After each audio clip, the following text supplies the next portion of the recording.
पंतप्रधान नरेंद्र मोदी यांनी दिलेल्या हाकेनुसार स्वच्छ भारत अभियान राबविण्यात येत आहे। अमरावती महानगरपालिकेनेही स्वच्छ अमरावती सुंदर अमरावतीचा नारा दिला। परंतु खेदाची बाब अशी की विदर्भाची कुलस्वामिनी अंबाबाईच्या दर्शनाला येणाऱ्या भाविकांचं स्वागत दुर्गंधाने केलं जातं। स्वच्छ अभियानाचा येथे फज्जा उडालेला दिसतोय। अंबानगरी अमरावतीला पौराणिक वारसा लाभलाय। आई अंबाबाईचा उल्लेख पौराणिक ग्रंथात आहे। विदर्भाची कुलस्वामिनी आई अंबाबाईच्या दर्शनाला येणाऱ्या भक्तांचं स्वागत मात्र दुर्गंधाने होत आहे। एकेकाळी नदी म्हणून प्रसिद्ध असलेला शहराच्या मध्यवर्ती भागातील प्रवाह आज नाला बनलाय। अंबा नाला म्हणून प्रसिद्ध असलेल्या या नाल्याच्या देखभालीकडे मात्र कोणाचंही लक्ष नाही।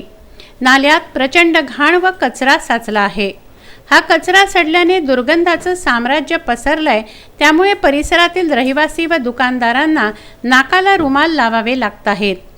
महाराष्ट्रभरातून भाविक आई अंबाबाईच्या दर्शनाला येतात, त्यांना दुर्गंधाचा सामना करावा लागतोय। विशेष म्हणजे चारही नगरसेवक या पुलावरून दररोज 10दा येणं जाणं करतात, मात्र त्याची दखल घेत नाहीत। अमरावतीमध्ये स्वच्छता अभियान राबवण्यात येत आहे। येथे स्वच्छता अभियानाचा फज्जा उडालेला दिसतो आहे। नाल्यामध्ये पिलर्स टाकल्याने या पिलर्सला कचरा गाळ अडकून पाणी तुंबलं आहे। पाणी तुंबल्याने सांडपाण्याचा दुर्गंध परिसरात पसरला आहे। आई अंबाबाईचं मंदिर हे अमरावतीचं वैभव आहे, ओळख आहे, मात्र त्याची चाड बाळगली जात नाहीये।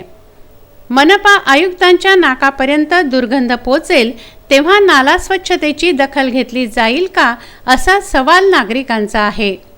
पावसाळ्यापूर्वी नाल्याची स्वच्छता करणं गरजेचं आहे। गेल्या वर्षी नाल्याची स्वच्छता करण्यासाठी JCB लावण्यात आला। त्याचं लाखो रुपये भाडं काढण्यात आलं।